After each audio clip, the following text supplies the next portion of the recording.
Today, on Running to Him, the permanence of a vow. Today we will read Numbers, chapter 29 through chapter 32, verse 42, and concentrate on chapter 30, verses 1 through 7.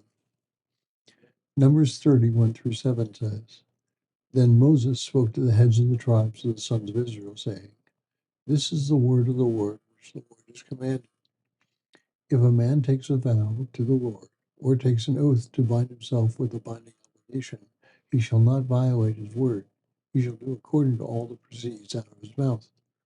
Also, if a woman makes a vow to the Lord, and binds herself by an obligation in her father's house in her youth, and her father hears her vow and her obligation by which she has bound herself, and the father says nothing to her, then all her vows shall stand, and every obligation by which she has bound herself shall stand.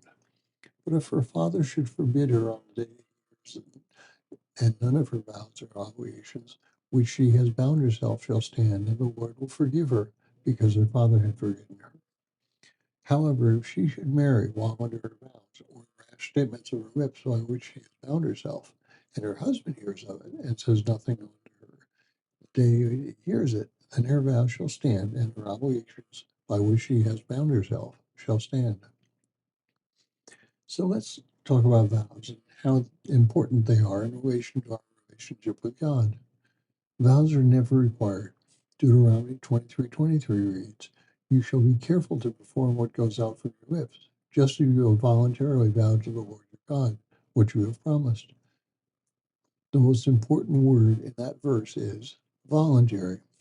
Vows are always voluntary. A vow is a statement the believer makes to God concerning something in their relationship. If a male makes a vow to God, it is unbreakable for the moment it is spoken. If a woman makes a vow and she is single, not living at home, divorced, or a widow, then the vow is to be enforced. But if a girl or a woman makes a vow while living with a family or spouse, there is a stipulation that if her husband or father hears of it and immediately on the day he hears about it disagrees with it, that vow may be broken. This reflects the idea that a woman is under the protection of a male. Now, many in modern Christianity balk at the idea that a woman should be under a male's protection. They feel it smacks of misogyny and is degrading to the woman.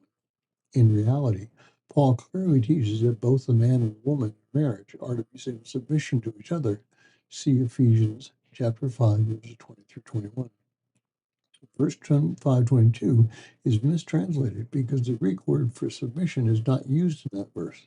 The verse reads, in a literal translation, Wives, to your husband as to the Lord. Clearly, both the man and the woman are first to give themselves to the Lord, and then to each other. Using that model, a married couple lives under the model that they are looking out for the best for their spouse and willing to give up their will for the other. And while it is a partnership, it is the male who should lead in submissive modeling. He is to give of himself as Christ gave of himself. See Ephesians 5:25. The male should be willing to die for the sake of his wife. Given that idea, in a marriage, if a woman seeks to serve the Lord in a certain manner, the husband should submit to his desires, as his goal should be the safety and security of his wife. However, there is a caveat. If the wife or husband, in this case, is attempting to vow something which would result in sinful action, then either party can deny that vow.